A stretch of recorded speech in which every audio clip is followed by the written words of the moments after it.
All right. So today we're very happy to have Shu-Heng to tell us some nice work.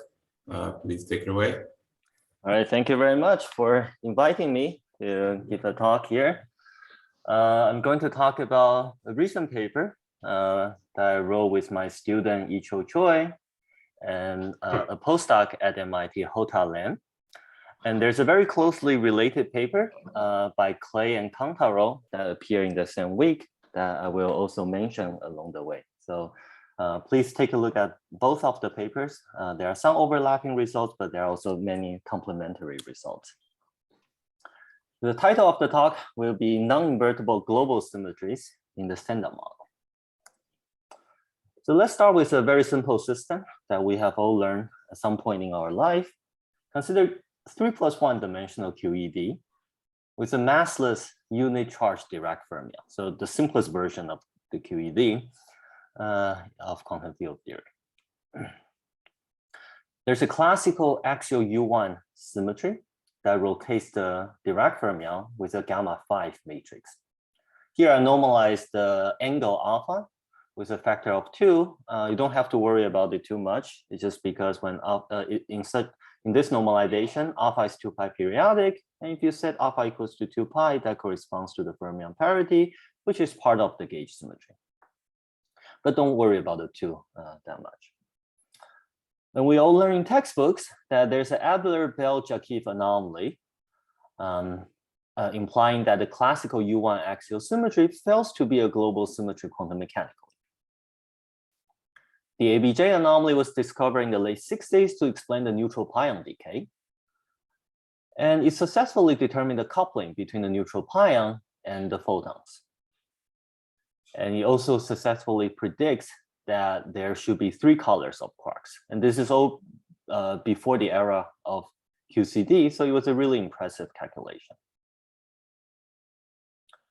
But conceptually, there's something very, very slightly counterintuitive. So usually we celebrate when we discover the existence of a global symmetry. ABJ anomaly is the statement that there isn't a global symmetry that one would naively have expected.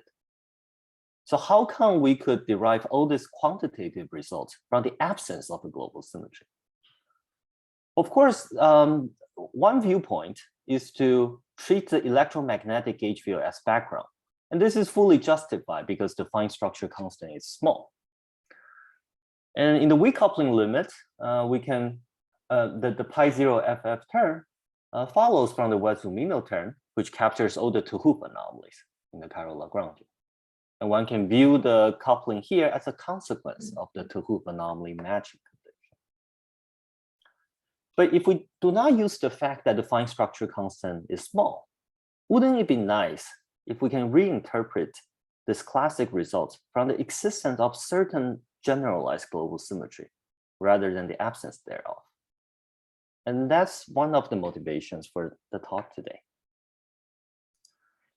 So the story I will tell you in the rest of the talk is that we will show that the continuous invertible U1 axial symmetry in massless QED is broken by the ABJ anomaly to a discrete non-invertible global symmetry labeled by the rational numbers. So the classical U1 axial symmetry, as it turns out, it's not completely broken. It's not completely gone. It turns into something more exotic, which I will explain in the rest of the talk. When you put this into the context of QCD, then in the IR pion Lagrangian, the coupling pi 0 FF can be derived by matching this non-invertible global symmetry in the UV QCD. And therefore, to put it in a maximally offensive manner, one can say that the neutral pion decays because of the non-invertible global symmetry. All right, so that's a snapshot of the main result. And now I'm going to get into the details. So to set the stage, let's first review the ordinary global symmetry and what's the modern characterization for a global symmetry. Let's consider a quantum field theory with a conserved Noether current, J mu. It's conserved and satisfies this conservation equation. Using the current, we can take the time component and integrate it over the whole space to make a charge. The charge is conserved thanks to the conservation equation. We can then further exponentiate it to get the symmetry operators that implements the U1 rotation by an angle theta. In this talk, I will only focus on relativistic quantum field theory. And in relativistic quantum field theory in Euclidean signature, the time direction is not distinguished. It is on the same footing as any other spatial directions. We can therefore choose to integrate the current on a general closed 3 manifold in our 4-dimensional Euclidean space-time. The J is a 1 form. You take the Hodge dual, that's a 3 form, and you can take an integrated 3 form on any closed 3 manifold. If you take the closed 3 manifold M to be the whole space at a given time, that reduces to this expression, which gives you an operator acting on our Hilbert space at a given time. More generally, when M extends in time, this gives you some defect in our 4-dimensional space-time. The conservation equation, namely the statement that the symmetry operator is independent of the Euclidean time, is now upgraded to the fact that this more general operator or defects depends on the choice of the manifold M only topologically. And this follows from the divergent theorems. So this established the relation between having a global symmetry and the associated topological symmetry operator or defect. Throughout the talk, I will use operator and defect interchangeably since all the quantum field theory of interest here are relativistic. In QED, we have an axial current, JA, which is this local operator. This is a good operator. It is not conserved, though. It obeys the anomalous conservation equation, where F is the dynamical field strength for the U1 gauge field. Naively, you can still try to integrate this current on some general 3 manifold, but it's not going to be conserved. Or more generally, it's not going to be topological. So that's the first trial. We start with the current with the anomalous conservation equation, and we didn't get a conserved symmetry operator. Now we can try something else. Let's consider a gauge non-invariant current. That's a little bit shaky, but let's proceed nonetheless. We define this J hat, or more precisely, the star of the J hat, by star J shifting with the Chern-Simons term. It's not gauge-invariant because Chern-Simons term is not gauge-invariant. We haven't done any integral yet. This is just a statement about the local operator. This gauge non-invariant current is formally conserved. You can try to integrate it on a general 3 manifold. It's going to be formally conserved or topological, but it's not going to be gauge-invariant because of the Chern-Simons term. The coefficient of this Chern-Simons term, ADA, is not properly quantized for generic alpha. So this is our scoreboard so far. We have a naive U operator, the symmetry operator, that's gauge-invariant, but it's not conserved. And then you play a little trick by considering this gauge non-invariant current. You get something that's formally conserved, but it's not gauge-invariant. So it seems that we didn't make any progress yet. Let's be less ambitious and assume that the axial rotation angle is a fraction. So I'm taking the angle to be 2 pi over n, where n is some positive integer. Then this U hat operator, which is gauge non-invariant, takes this form. The gauge non-invariant part is highlighted in red. The level of this Chern-Simons term is still not properly quantized. It's a fraction. A properly quantized Chern-Simons term will be an integer over 4 pi.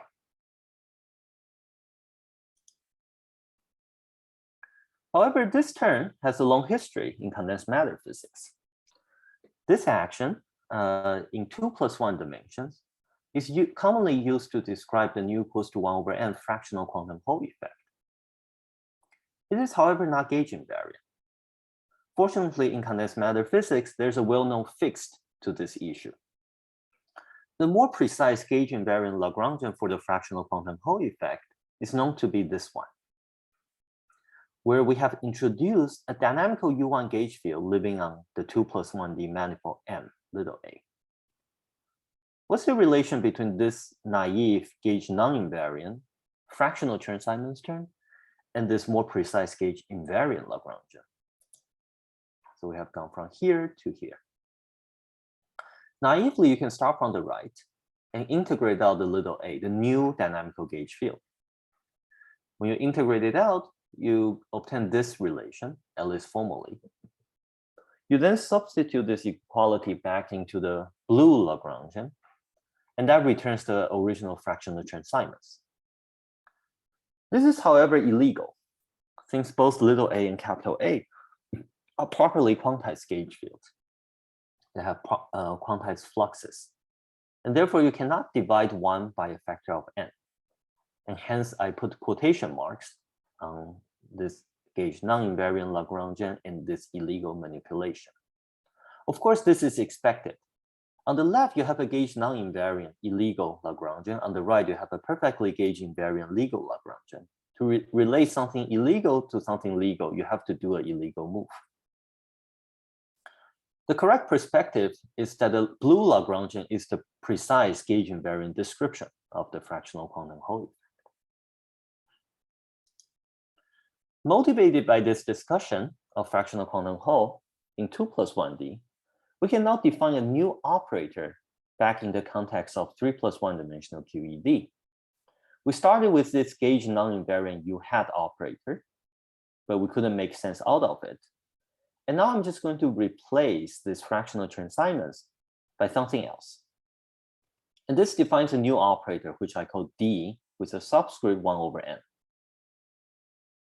Here, A only lives on the 3 manifold M, and capital A is the bulk electromagnetic gauge field. So little a is not a new field in our QED. We didn't modify the bulk spectrum of QED. In the bulk, we still only have the electron, the positron, and the photon. This little a is the degrees of freedom that only lives on this operator. In this expression, there should be a path integral over little a on the 3 manifold, but we will omit that path integral throughout the talk. This expression is somehow reminiscent of the eta prime sheet in Zohar's paper from a few years ago. So what have we achieved so far? We have defined a new operator that's clearly gauge invariant because this term is properly quantized. This term is also properly quantized. It is conserved, or more generally topological. This is not immediately obvious. You can make the argument that since these two are so closely related to each other, so maybe the anomalous conservation equation implies this new operator is also conserved. But that's only a heuristic argument. There's a more rigorous argument that I will provide later on, which comes from gauging a discrete magnetic one-form symmetry. So I will come back to this later. For now, perhaps one can just try to understand the conservation or topological nature of this new operator by this heuristic replacement. The price we pay, however, is that it's not an invertible symmetry. Could I ask a question here? Yeah. Is it Greg? It's Greg. So, hello. Hi. By conserved, you mean it's topological in this 3 manifold M, is that right? Yes. Okay, so as you move M, you're moving M together with its gauge field, its quantum Hall system on it. Correct. That's correct. Okay. Question? Yes, please. Okay, so right now the divergence of the current just involves abelian things. What if it had a non-abelian field strength? I don't see how it works then. I don't know how to make it work for non-abelian gauge field. Well, at least not for SUN. And this is related to this comment. So the topological nature is proved by using the magnetic one-form symmetry of QED. Yes. And if the gauge group is SUN, then there isn't a magnetic one-form symmetry group. If it's PSUN, then you can make it work. You can see Clay and Cantaro's paper for those examples. But indeed Okay, for- but then if I go to high energies, say in the standard model, do I get like SU2 field strengths on the right hand side? And then what do I do? What happens to this thing? So very good, very good. So far I'm talking about QED. Later on, I will talk about QCD below the electroweak scale. Sure, but the title of your paper was standard model. Yes, excellent. But that very good. So when we were writing the short answer, first let me answer the question and let me justify the title. So the short answer is that if you go above the electroweak scale, then so far we haven't found any non-invertible symmetry of this kind. There are some other non-invertible symmetry in the standard model, which we briefly comment in the paper. I can say a little bit more about it, but it's not directly of this kind. And then you can question, is it really but then is it justified to call it the standard model? And we debated with ourselves for a long time when we were writing the paper, because strictly speaking, we only have this symmetry below the electroweak scale. And actually, I talked to a lot of phenomenologists, some senior phenomenologists, to see their opinions on calling it the standard model. And their feedback is that it's actually fine to call QCD below the electroweak scale as standard model. That's why we stick to the name. But I completely agree with you. The physics is what it is. We only have the non-invertible symmetry for QCD below the electroweak scale. Well, but what happens to this thing when you go to higher energies? It can't just completely disappear, yeah? Or but that can happen. So for example, let's think about a baryon number. Right, the baryon number symmetry has an ABJ anomaly, even with the non-abelian gauge symmetry. So it's not there in the UV. But as you flow to the IR below the electroweak scale, then it becomes a good global symmetry. Okay, fine. In the same sense that, okay, I understand. Yeah. Okay, thanks. Yeah, thank you. There was another question? Yes. The small a gauge field is dynamical. Do you add it to the definition of your QED? Okay, let me come back to this slide. So little a is dynamical, but it only lives on the 3-manifold M. So it doesn't affect the bulk spectrum of QED. My QED still only has electron, positron, and photon. This little a, you can think about it as an auxiliary field that we use to define this operator D. So strictly speaking, right next to this equality, there's a path integral of little a over the 3-manifold M.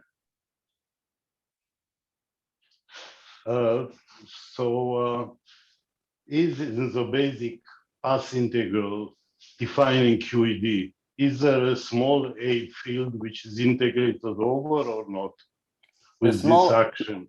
So the small little a is integrated over, but only along the 3-manifold M where we have the operator insertion of D. So essentially, you did change the definition of what we mean by QED, no? No. The bulk physics of QED is still the same. But this is a new operator. And let me say a few more words. So if you take the charge conjugation symmetry in Chern-Simons theory, it's the charge conjugation symmetry operator also takes a similar form, where you need an auxiliary field little, well, there is not a one-form gauge field, but you need some auxiliary gauge degrees of freedom on the charge conjugation symmetry operator to define it. When you treat D as a defect, you can think about little a as some impurity of living on the defect. Any other question? Sure, one more question. Yes, please. Is there an inflow type argument that tells you why you need to add the specific term on M to preserve gauge invariance on this operator? And if so, is it possible to have a more complex, another type of general topological theory? Yeah, yeah, that's an excellent question. So let me give the answer. So here I give a heuristic argument, but more generally, what you have to put here is some 2+1D topological quantum field theory with a Zn one-form symmetry and with an appropriate anomaly for that one-form symmetry. So you can put any such TQFT in this blue part. But now you will ask me what's special about this D I just defined. Now, there's actually a very nice theorem proven by Hotat, Poshen, and Nati in the context of 2+1D TQFT that every such 2+1D TQFT with such an anomalous ZN1 form symmetry can be factorized into this U1 level n transassignments times another thing that doesn't have a ZN1 form symmetry. So in this sense, this is the minimal thing you can put there. If you replace this by any other TQFT, you get some consistent topological operator, but it's going to be the product of this thing with a decoupled 2+1D TQFT. I see. There are Okay, some so- slightly more general constructions than the one I just said, and we haven't completely explored them. We have an appendix about it. But for a large class of such operators, it can be decomposed into this one, the minimal one that we define here, times a decoupled 2+1D TQFT. And this is always a freedom when we talk about topological operators in a quantum field theory. You can always stack a decoupled TQFT to whatever topological operators you have. Thanks. Yeah. All right. Any other question? All right. If not, let me proceed. Okay. So I was saying that we have a new operator. It's gauge invariant, it's topological, but it's not invertible. In what sense it is not invertible? Let me show you that. So we have the operator D. You can think about M as our space for simplicity. And this is an operator acting on the Hilbert space. Well, let's see if it's unitary. Let's take the dagger of this operator. So I just flip the sign every turn in the exponent. But importantly, this little a comes along with every single such operator. So I have to use I have to introduce a different a bar for D dagger. So I have an a for D and I have an a bar for D dagger. And strictly speaking, here there's a path integral over little a. There's a path integral over a little a bar. And then I consider the parallel fusion between these two operators. You can think about it as both of them are supported over the whole space, and I'm just acting them on the Hilbert space sequentially. So they are located at different Euclidean time. If I take the product of the two, these two terms cancel. But the remaining terms don't cancel. You get something non-trivial, and it talks through the bulk electromagnetic gauge field. This whole thing, I will denote it as C. This is not the identity operator. So in this sense, D is not a unitary operator, and in particular, it's not invertible. Every unitary operator is invertible. All right. I'm sorry, I have a question. Yes, please. You mentioned the Hilbert space a couple of times, and also unitarity. So what is the Hilbert space here? Is it infinite dimensional? You know what? It's a Hilbert Say a space few of words about- QED. So it consists of a multi-particle states of electrons and positrons and also photons. So in particular, it's infinite dimensional. Yes, Okay. very much so. Thank you. Thank you. All right. Now, what is this C? Let me spend one slide about this C. If C were 1, then it's a unitary invertible operator. But the whole novelty is that D times D dagger is not 1. It's a non-trivial operator C. This C is what is now known as the condensation operator or defect. I'm using operator and defect interchangeably. It has received a lot of attention, both in the condensed matter literature and also in the high energy physics literature. One can think about C as a condensation defect arising from what is known as the higher gauging of the magnetic one-form symmetry. So let me just in one bullet point explain what higher gauging is. Recently, it was defined, it was introduced on how to P-gauge a Q-form global symmetry. The P-gauging of a Q-form symmetry, notice that there are two integers at play now, is to gauge the Q-form symmetry only along a codimension P submanifold in space-time. Zero gauging, corresponding to P equals to 0, is to gauge the Q-form symmetry everywhere in the space-time. And that's the ordinary gauging of a higher form symmetry. The ordinary gauging of a higher form symmetry maps one quantum field theory to another. Higher gauging, or P gauging, with P greater than 0, does not change the bulk quantum field theory because you are doing things only on a codimension P submanifold. Rather, it generates a codimension P topological defect in the same quantum field theory. Such defect is sometimes known as the condensation defect. It has a long history in condensed matter physics. In this paper, such a defect was called the Cheshire string, and it's related to the Cheshire string originally started in the high energy physics literature. Our C of M, C here, this operator, is an example of such condensation defect arising from higher gauging. It comes from one gauging the ZM magnetic one-form symmetry along a codimension 1 manifold M. I can give another lecture about what higher gauging means, but for this talk, I will stop here. And it suffices to bear in mind that C is not an identity operator, it's something non-trivial. And that's why D fails to be an invertible symmetry. Sorry, before you proceed, when you define D, you were integrating over little a over M. Mm-hmm. So, yes. So that's not higher gauging just because A is localized on M? Oh, so higher gauging, at least in the sense of this paper, was defined just by gauging some symmetry along some codimension P manifold. And I didn't put anything, I didn't put any general quantum field theory or operator along that submanifold. D is more complicated because we also integrate JA, some matter degrees of freedom along the manifold. So that's why I don't call it a condensation defect. But indeed, you can probably view it as a more generalized higher gauging, but we didn't explore that. Okay, thank you. Yeah. Juven, you have a question?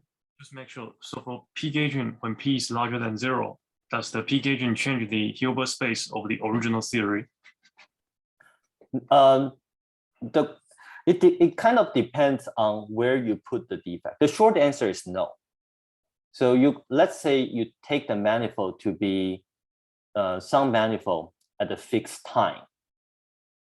Then P gauging generates an operator for you, but the Hilbert space that this operator acts on is still the good old-fashioned QED Hilbert space in this context. So the short answer to your question is no. It doesn't change the bulk quantum field theory. It also doesn't change the Hilbert space of the bulk quantum field theory. Of course, subsequently, you can take the condensation defect and make it extend in the time direction. And that will give you a twisted Hilbert space of the original bulk quantum field theory. Okay, thanks. Thank you. Yeah, thank you. Is it clear that this operator is not like, what is the state or operator on which it acts in a non-trivial way? Like, how can you see it? Is there a simple way to see it that it is not an identity? Yeah, that's an excellent question. The short answer is that it acts on the two hoof lines in a non-trivial way. Intuitively, the way to understand it is because it's the construction of this condensation operator is by gauging a magnetic one-form symmetry.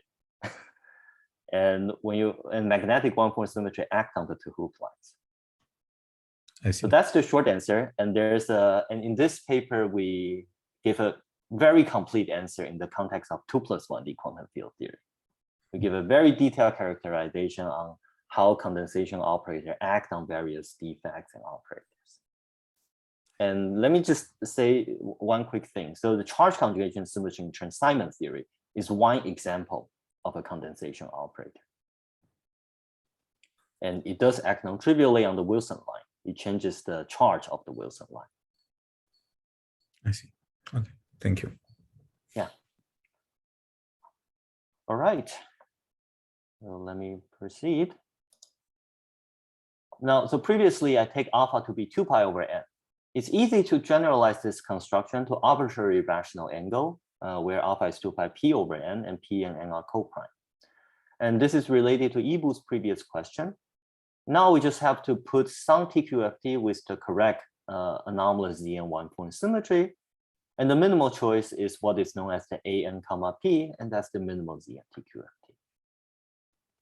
I'll not say too much about too many details about this TQFT, but it can be done. Therefore, we have concluded that the continuous invertible U1 axial symmetry is now broken by the ABJ anomaly to a discrete non-invertible global symmetry labeled by the rational numbers. That's pretty weird. Let's take a look back at our. So Shu-Heng, you could have just used the K matrix to generate the. Absolutely, absolutely. Wouldn't that but then the thing you get, let's call it D prime, will be D times the decoupled TQFT. Okay. Yeah. Yes. Okay, let's take a look at a scoreboard. So we have our first trial, which is gauge invariant but not conserved. And because it's not conserved, it's a little bit subtle to talk about invertibility because of the short distance singularity. And then we have a formally conserved operator, but it's not gauge invariant. It's formally invertible, but who cares? Now we have an operator that's gauge invariant. It is topological. The price we pay is that it's not invertible. But I will argue that this is really a feature rather than a bug. All right. But why do these non-invertible topological operators qualify as generalized global symmetry? Now, for some of you, you might have followed a lot of the recent development on non-invertible symmetries, but let me just give a very brief review on what has been going on in the past few years. So every ordinary global symmetry is associated with the topological symmetry operator, as we discussed in earlier slides. In the simplest example, you take an Noether current, and then you get a conserved symmetry operator. It's natural to ask the converse, namely, is every topological operator in a quantum field theory associated with an ordinary global symmetry? And the converse is not true. This point has been advocated, emphasized in these two papers, which were based on many earlier classic papers on rational conformal field theory. And it has been advocated that this more general non-invertible topological operators in the general quantum field theory should be viewed as generalization of global symmetries. The simplest such example is in 1+1D, the Ising conformal field theory, arguably the simplest quantum field theory of all. In the Ising conformal field theory, in 1+1D, there's a Kramers-Wenier duality line. It's a topological line in your 1+1D space-time. This line is not associated with any ordinary global symmetries. It exchanges the order local operator to a non-local disorder operators.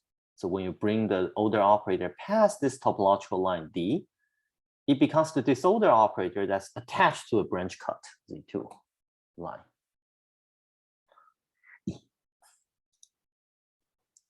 And there are many other examples of non-invertible lines in 1+1D rational conformal field theory. In fact, in almost all rational conformal field theory, there are some non-invertible lines. But why should we think about them as generalized symmetry?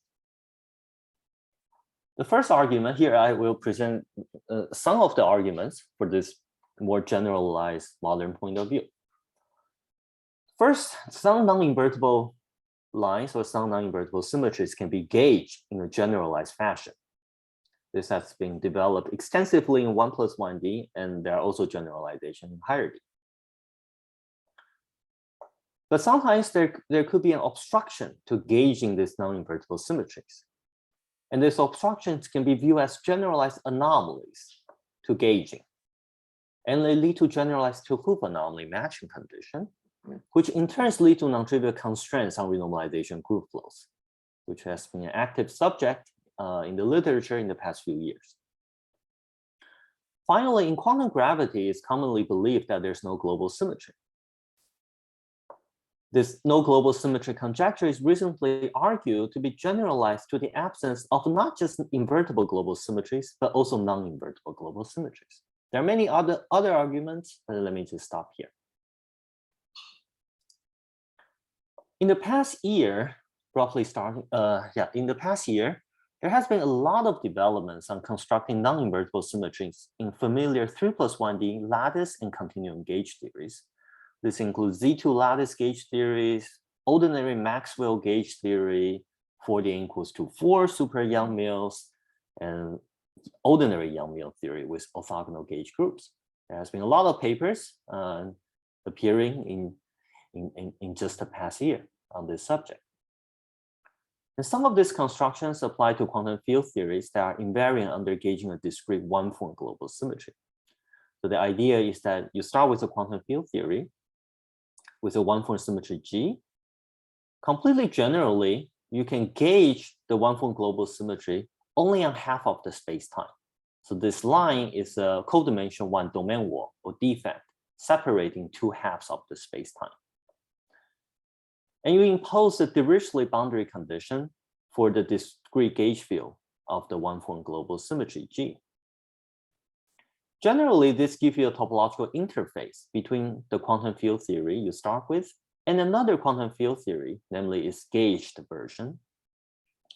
But when it so happens that the two quantum field theory are isomorphic to each other, and I have a lot more to say about what isomorphism means here, but I'm not going to spell out the details. It's discussed very explicitly in this paper. But when they are isomorphic, then this topological interface becomes a topological defect in a single quantum field theory. And that can be viewed as a generalized non-invertible global symmetry. Shu-Heng? Yes. Sorry, I think this might be an issue now. Your mouth is not synced with your slide. Oh, let me see. What about now? Which words are you trying to point to? QFT? Nothing? No. Okay. Now let me see if I can do Your targeting laser off. point. What about now? Yes. It's working? Okay, okay. Thank you. All right. Yeah, thanks for letting me know. All right. But okay, I think the previous discussion doesn't rely too heavily on the pointers, but anyway. Yeah, it was fine. Okay, okay. All right. Thanks for letting me know. All right. So back to QED. The non-invertible symmetry, this D operator, is actually exactly of this kind, where we gauge certain magnetic one-form symmetry in half of the space-time. By the way, Ibu, this is another answer to your previous question. Condensation defect or higher gauging comes from gauging the higher form symmetry, say on a codimension 1 manifold. But this D comes from gauging the one-form symmetry on half of the space-time. And that's one difference between them. And that's also intuitively the reason why if you sandwich two D operators, you get a condensation defect. Each D corresponds to gauging in half of the space-time. And when you fuse two of them, you shrink that region into a higher codimension manifold, and that becomes a condensation defect. So back to QED, I'm first going to assume there's no monopole at the energy scale we are interested in. When there's a monopole, please see Clay and Kantaro's paper. They have a very interesting discussion on how the monopole breaks this non-invertible symmetry. When there's no monopole, QED has a magnetic U1 one-form symmetry generated by the conserved two-form current, namely just F. The conservation equation is just the trivial Bianchi identity of the field strength. Then we can take a Zn one-form subgroup of this U1 one-form magnetic symmetry and gauge it in half of the space-time. When we gauge it, there's a very specific choice of the discrete torsion that depends on P. So you see here, N appears here is some Zn one-form subgroup of U1, and then P, the numerator, enters into the discrete torsion. Together, what it does, this is a few lines of algebra. When you gauge this Zn one-form symmetry of QED with such a discrete torsion, what it does is to shift the theta angle by this amount. Well, as is well known, in massless QED, the shift of the theta angle can be undone by performing an axial rotation. So the construction goes as follows. We take QED here. On the right, we gauge the Zn one-form magnetic symmetry and then do a change of variables on the fermions. axial rotation change of variables to undo that theta angle shift. In this way, we go back to the original QED, and this construction leaves behind a codimension 1 topological defect. And that is the topological defect dp over n that we introduced earlier. We can show that very explicitly, that we can reproduce that Lagrangian expression. Since the Dirichlet boundary condition for the discrete gauge field is topological, this gives a rigorous proof why our D is conserved, or more generally topological. From the gauging construction, it's clear how D acts on various fields and operators in QED. It acts on since the magnetic one-form symmetry doesn't talk to local operator, it's only the change of variable part, the axial rotation part, interact with the local operators or the field. We see that the non-invertible symmetry acts invertibly on the fermions as an axial rotation with angle 2 pi p over n. But it acts non-invertibly on the 2 Hoof lines by the Witten effect. You start with a minimal 2 Hoof line. As you go across the non-invertible defects, the theta angle is shifted by this amount. And due to the Witten effect, the 2 Hoof lines acquires a fractional electric charge. What that means, what does the fractional electric charge mean? It means that it's actually no longer a genuine line operator. It is a disk operator bounded by the original 2 Hoof line. So what this non-invertible symmetry does is that it takes a genuine line operator to a disk operator. And that's the underlying reason why it is non-invertible. And let me contrast this picture from a few slides ago to the Ising case.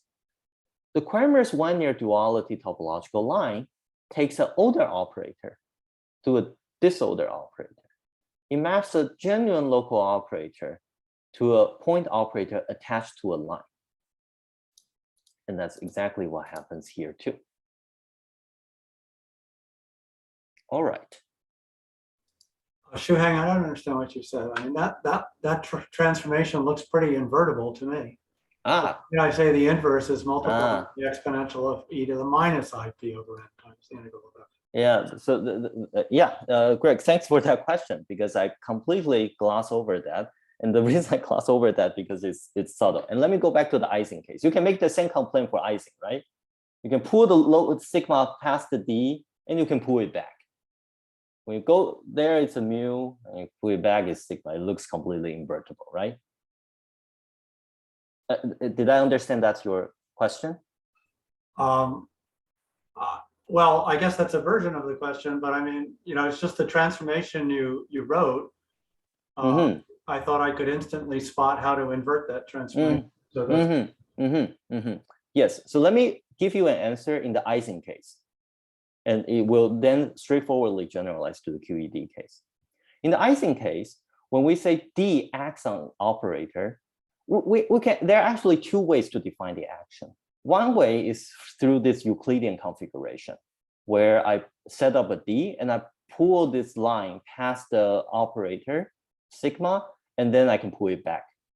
And from this point of view, it looks completely invertible. But that's not how we think about D as an operator acting on the Hilbert space. So when we talk about invertibility, what we actually do is that, say in the Ising case, is that you quantize your Ising model on a circle, and then you wrap your line D at a fixed time around the whole circle. And then there's an operator acting on the Hilbert space. But this configuration restricts yourself to the local operators. This D, when I present it this way, is an operator acting on the Hilbert space. It takes a state from the original Hilbert space to the original Hilbert space. And when you make that restriction, D actually annihilates the order operator. It maps the state. So this is an operator via the operator state correspondence. Sigma corresponds to a state of the Hilbert space. D will actually annihilate that state. And in that sense, D is non-invertible. The picture here is going to be related to that by a cylinder plane mapping.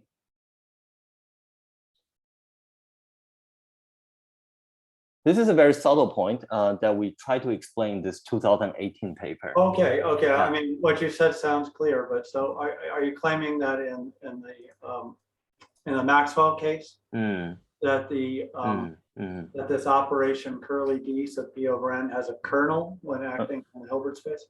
Yeah. So let's say the space has some. That's not at all obvious. That's not at all obvious from what you're saying about the Tufte operators.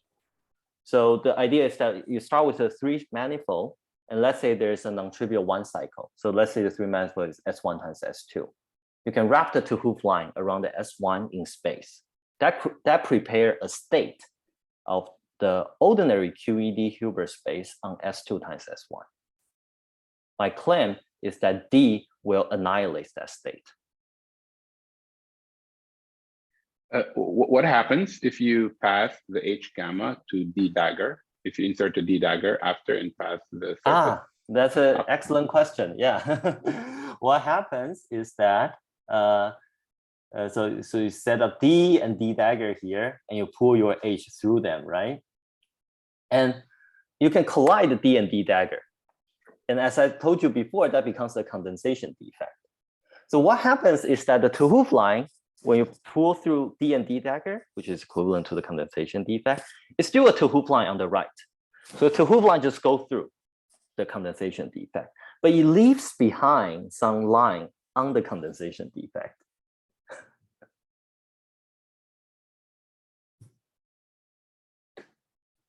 Sorry, it changes the DD dagger operator, not itself. That's right. It's no longer DD dagger. It's DD dagger dress with an additional line on the defect. This is what in my higher gauging paper, what we call the higher quantum symmetry line.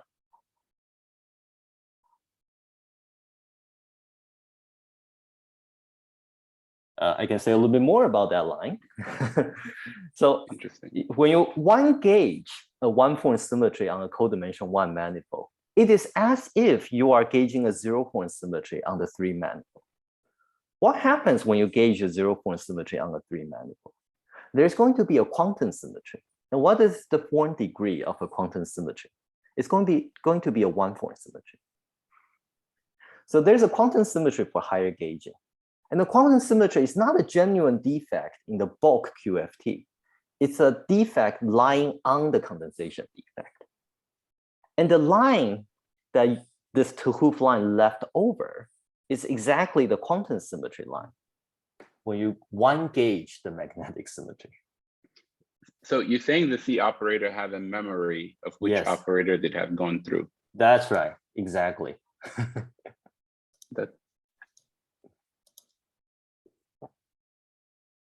All right.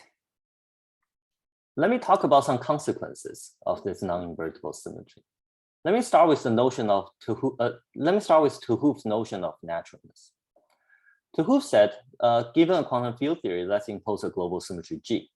Then the Lagrangian should include all G-invariant terms with coefficients of order 1 with no fine-tuning. Take QED Lagrangian as an example. If you don't know anything about the non-invertible global symmetry, then nothing forbids me from adding the mass term.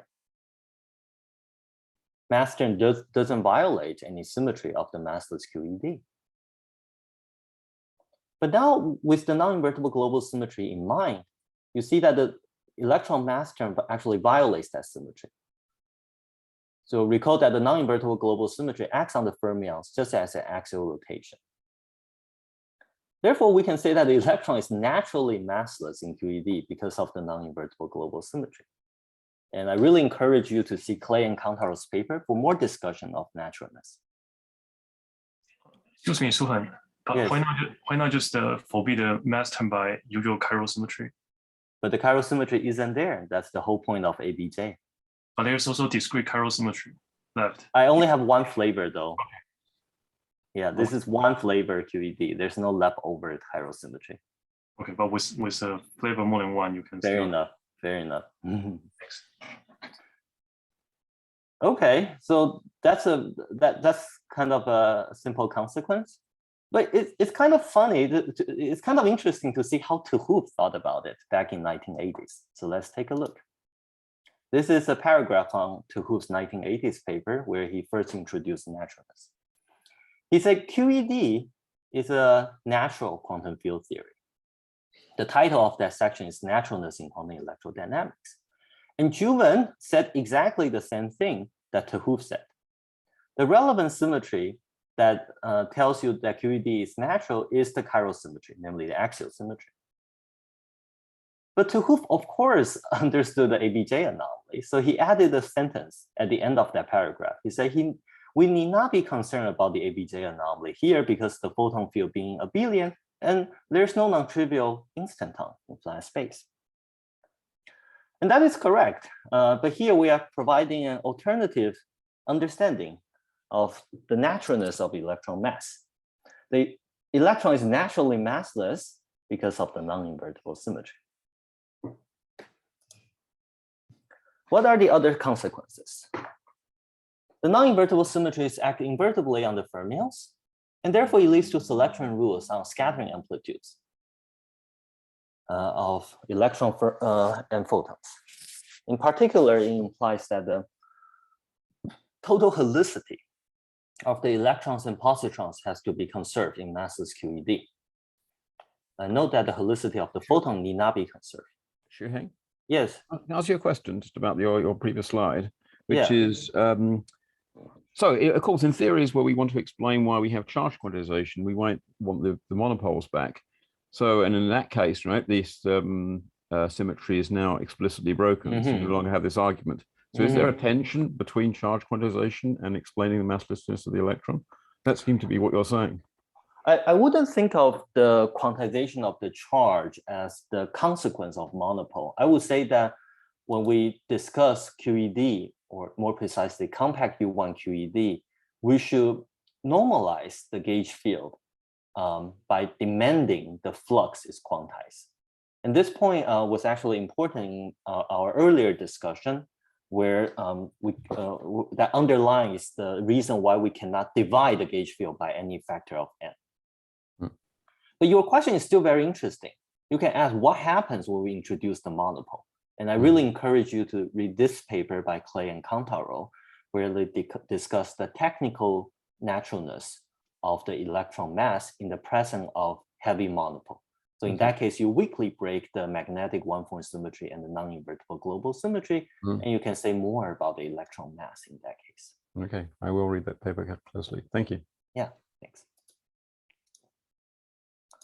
Okay, so one particular consequence is that in the electron-positron annihilation amplitudes, the helicities of the electron and the positron have to be opposite. This helicity conservation is extremely elementary. In fact, I think I first learned it in chapter 5 of Paskin and Schroeder. And it's usually explained using the gamma matrices in quantum field theory textbook. I actually look it up in Paskin, Schroeder, and also in Swinicki, also in George Sturdman's textbooks.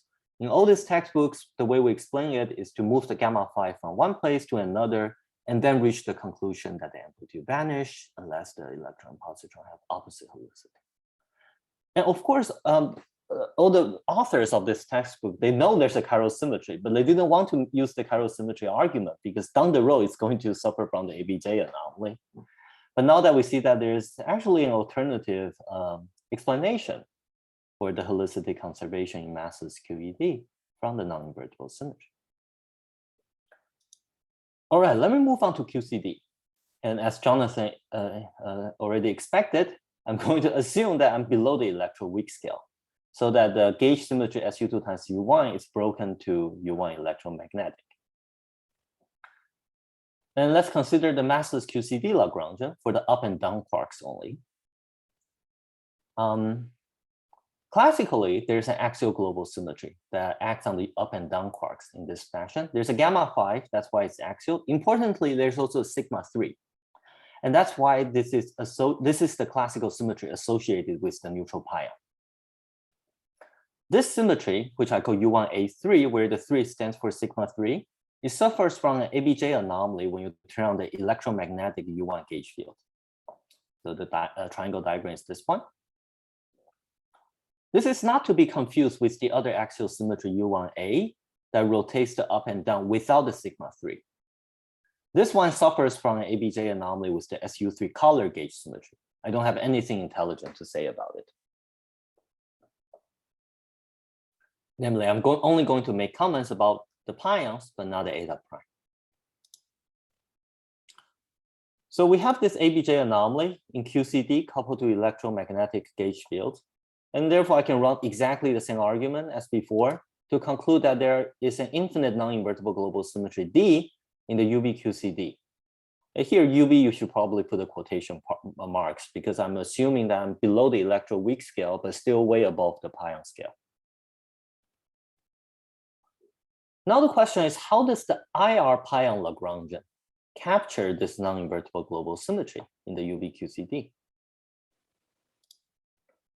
The terms that will be of interest to us in the pion Lagrangians are these terms. I'm only going to look at the neutral pion, which is a compact scalar field with periodicity, the pion decay constant. And famously, there's going to be a coupling between the neutral pion and the photon. Here, I leave a coupling constant G general. It could be 0 for all we know at this point, but later I'm going to argue that it has to be non-zero. The axial symmetry U1A3, or equivalently the non-invertible symmetry, shifts the pion field by an angle. And below, I'm going to argue that in the pion Lagrangian, in order for this Lagrangian to reproduce the non-invertible global symmetry D, that uniquely fixed the coupling G to be what was observed experimentally. So how does that calculation work?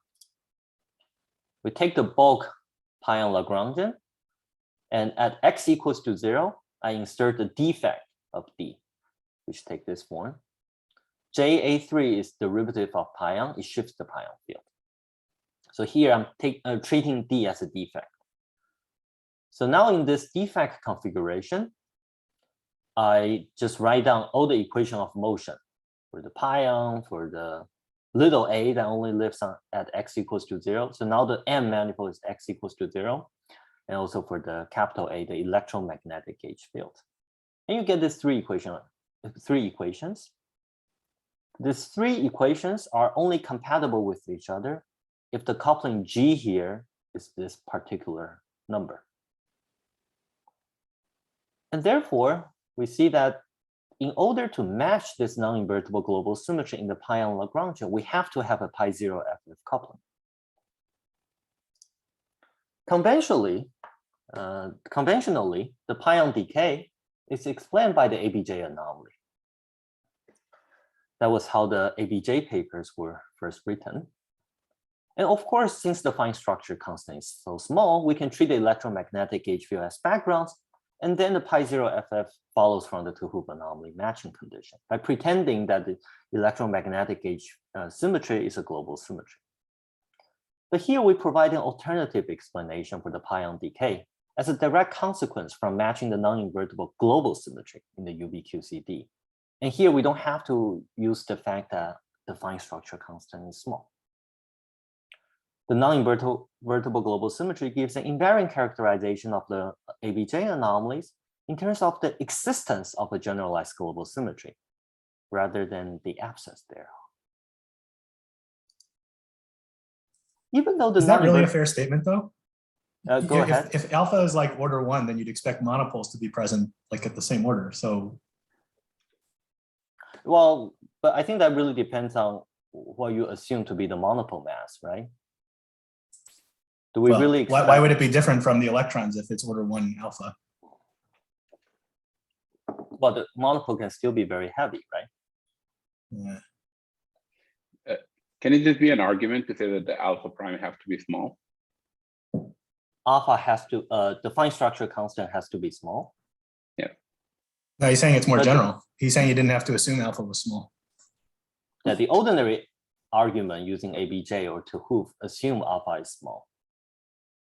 But here I don't have to use that. I'm not saying that the ordinary argument is wrong. It's still perfectly valid. You're saying your argument's more general. I'm just wondering whether that's actually true. Well, but I think we can assume the monopole. I mean, even when you go, well, of course, when you go to high energy, the QED description, the U1 gauge symmetry description will break down at some point.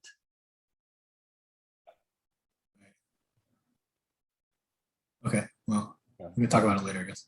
Yeah. I mean, before we hit the monopole, we will hit the electroweak scale, and then my argument will not be there. Sure, but okay, anyway, we can talk about it later. Yeah. Okay, so even though the non-invertible symmetry is discrete, recall that it's labeled by the rational numbers. The rational numbers are dense in U1. So it's kind of almost a continuous symmetry. Even though we don't have any gauge-invariant current, we also don't have any gauge-invariant charge. We only have the symmetry operator. Usually we think about pi0 as the Goldstone boson for the anomalous U1 symmetry, but it's always a little bit slightly confusing if the fine structure constant is non-zero, since the symmetry is actually not there. Related to that, the pi0 is so light, so it looks like a Goldstone boson, but at the same time, it has a non-derivative coupling with the photons. So perhaps we can push forward another interpretation that the pi0 is a Goldstone boson for the non-invertible global symmetry. Usually we don't think there's a Goldstone boson for a discrete symmetry, but since the discrete symmetry is labeled by rational number, maybe it's almost as good as a continuous symmetry. I don't have a full understanding or picture for this proposal, but let me just point out that the non-invertible symmetry is realized non-linearly on the pion. It shifts the pion field. Yeah. So that's the story for QED and QCD. You might wonder more generally, what do I mean? More generally, this construction will work assuming these two conditions are true. First, you have a U1 one-form global symmetry. In the QED case, that's a magnetic one-form symmetry. Second, you have a one-form current obeying the anomalous conservation equation. And whenever that is true, you can construct such non-invertible global symmetry. Sorry, I missed something when you said the rationals, it's value of the rationals. You have P over N. P over N is still maps 1-to-1 to the integers. So how are you making this dense? P over N with P and N co-prime. But N is fixed. No, I can take any N. Ah, very good, thank you. Yeah. So the non-invertible symmetry is labeled by a pair of co-prime integers, P and N. Okay, I'm running out of time, so let me jump to conclusion. So in massless QED, the continuous invertible U1 symmetry is broken by the ABJ anomaly to a discrete non-invertible symmetry labeled by the rational numbers. In the case when the rational is 1 over N, the operator takes this form. Intuitively, it's a composition of the naive axial rotation with a fractional quantum Hall state. It can be realized by gauging a discrete subgroup of the magnetic one-form symmetry in half space-time. But also for this reason, it's not clear how to generalize this construction when the gauge group is SUN. And you can see this paper by Clay and Cantaro for the breaking of these symmetries by the monopoles.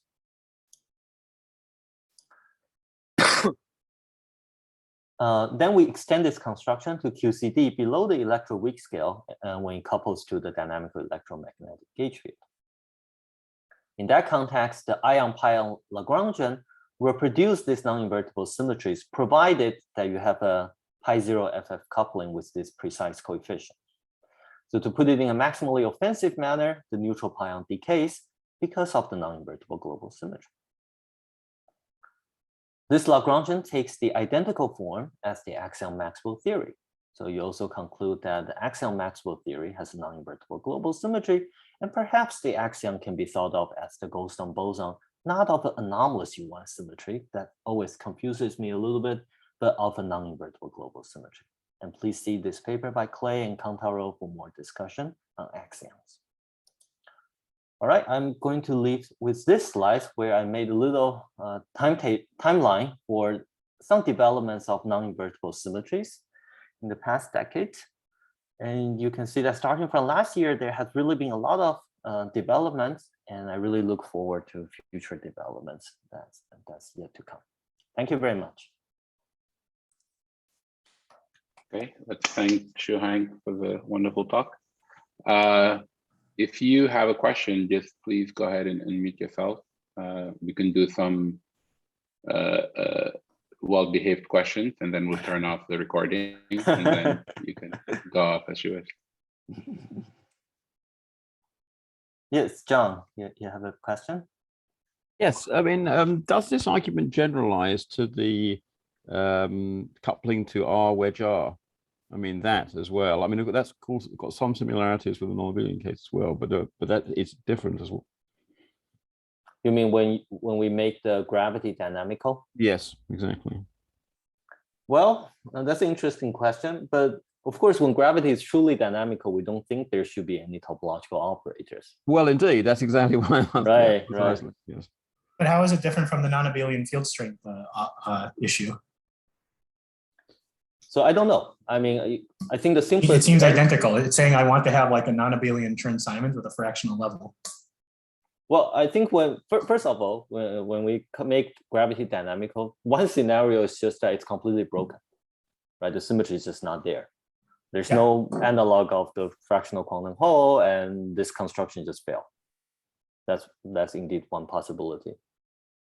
Yeah, so I haven't thought about that carefully, but even if there's some constructions down the road, it's going to be broken, just because we don't think there's any topological operators in gravity. Mm-hmm. Maybe there's an argument that at leading order you get the condition. It's weakly broken in a sense. Yeah, I don't know. I mean, because as Jonathan was saying, all the words, all the constructions we have here, gauging magnetic one-point symmetry doesn't generalize. But yeah, to be honest, I haven't thought too much about any possible mixed gravitational anomaly between this non-invertible symmetry or even just the original U1 with gravity. And maybe there's something interesting there, even before we make gravity dynamical. Yes. But I haven't thought about it. Yeah, Juven. Yes, I think a question about terminology. It seems to me maybe John McGreevy some time ago mentioned in his talk reviewing this generalized global symmetry. He said that terminology for non-invertible symmetry may have some problem in certain example. Do you know any such issue? I think the question is too vague for me to answer. Right. Okay. I couldn't. I don't know what problem he has in mind. I tried to attend his talks from maybe 2 weeks ago, but I had to leave maybe 10 minutes before the end of it. So I didn't hear what problem he was referring to. Yeah, probably he referred to the fusion in general. The fusion of operator can split. That property generically is true, but for given name to be given the name, say those example will also necessarily lead to non-invertible that operators has no inverse may be false. And I don't know whether this is okay. I have to to listen to his talk to see what he really has in mind. It's impossible for me to give an answer at this point.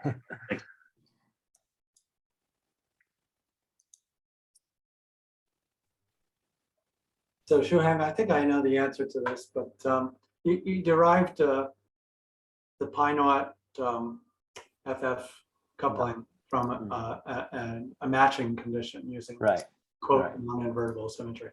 Yeah. So it would be nice to derive the whole Vessamino action or the gauged Vessamino action from a symmetry condition. Of course, they did it by integrating up the anomaly. Right. But I guess you're going to tell me that you don't know how to do it in the non-abelian cases.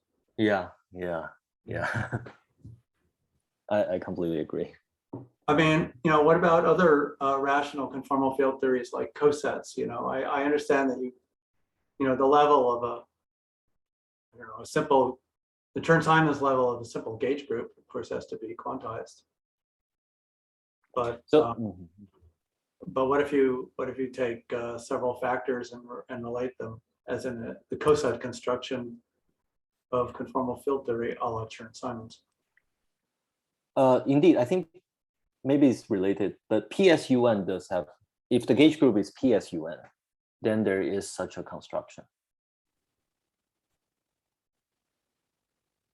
More generally, I think that when the gauge group has a one-form symmetry. Yeah, but that's going to be kind of limited. You're not going to get your kind of rational. Exactly. You're not going to get your defect operators.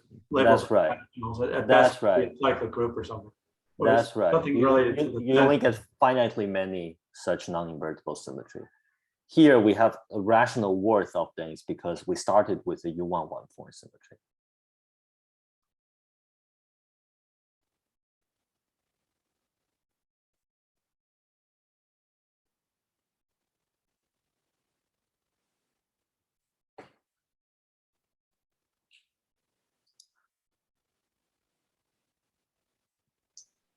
If I may ask another question. Yes, please. I think you quoted Tehu's naturalness paper, and I'm not sure I fully get the second point you mentioned about. He said the ABJ anomaly may not be conserved. Can you explain that part? Oh, you're asking me to interpret what Tehu meant here? Yeah, or maybe also how it may be related to what you are saying. So what Tehu meant here is that he's referring to the fact that pi 3 of U1 is trivial. So there's no instanton in flat space. Agree, okay. And that's usually the reason why people say, the U1 axial symmetry, even though it's anomalous, but in all flat space scattering amplitudes, since there's no instanton, you're not going to see the consequence. And here we are providing an alternative way to say it. Namely, even on non-trivial spatial topology, where there might be instantons, you can still talk about such non-invertible symmetry. Oh, sorry, I shouldn't. And you can use that non-invertible symmetry as an argument for the naturalness of the electron mass. I don't fully understand the relation between instanton and the magnetic one-form symmetry yet. But for U1, there's a U1 magnetic one-form symmetry from which we build a non-invertible symmetry. Perhaps relatively, there's no instanton. For SUN, there are instantons in flat space, and also there is no magnetic one-form symmetry. But more generally, it could be a mixture. Okay, let's thank Shu-Heng one more time. We'll turn off the recording. Thank you.